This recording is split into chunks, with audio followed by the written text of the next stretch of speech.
So this short video is to define what is a drug. Now, that's defined many different ways. When I first got into this class, a drug to me was defined as the same way as the dictionary.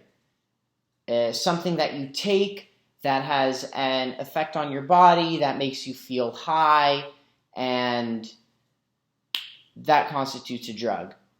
In my head, that really meant things like street drugs or recreational drugs that people use. For example, marijuana, cocaine, LSD, psilocybin mushrooms, and sadly for some people, opiates and heroin and of those sorts.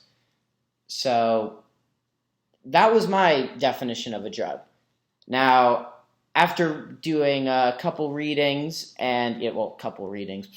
halfway through this course, especially though the readings in the beginning of the semester where we specifically defined what a drug was, and that really changed my perspective on what a drug was.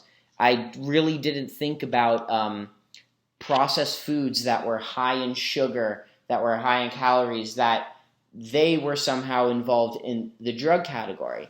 However, through our readings and through finding out, these companies actively created food to be addictive to their consumers in the same way that a drug would react in the brain of its user to, cause that addictive tendency to come back and use again. Now, does a bag of chips or, Oreo cookies get somebody high?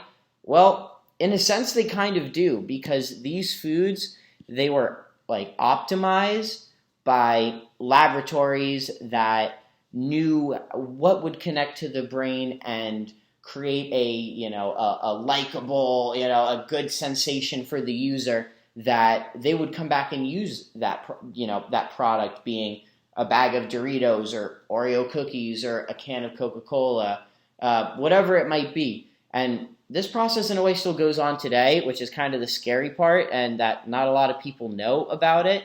But it really shows, specifically in the articles, the Taubes article, the Moss article, the Jacobs and Ritchell article. Those are really the three that we covered in the beginning of the semester that talked about the difference between drugs and, what is not a drug, and making that differentiation. But sugar definitely could be a drug, 100%.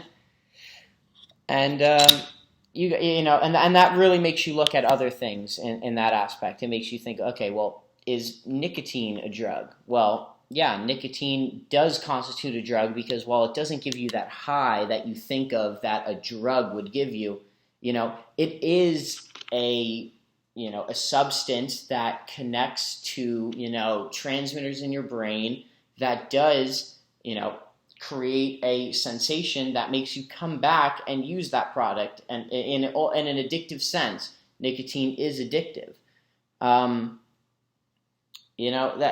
That's really what I learned as a drug in this course, is that my perception of a drug was so limited and small that I thought it really was only, things that you would buy off the street from some dude on the corner wearing a hoodie. No, but drugs are also in the gas station that the dude is selling his drugs outside of, be it, like I said, Lay's potato chips or Pepsi's or whatever they are, because these foods were optimized and were created in a way that when you take them in and, in an addictive way, if you have a bag of chips or a Pepsi once in a while, not the end of the world. The same way that having a line of cocaine or smoking some weed sometimes is not going to destroy your brain. Granted, weed obviously better for your brain than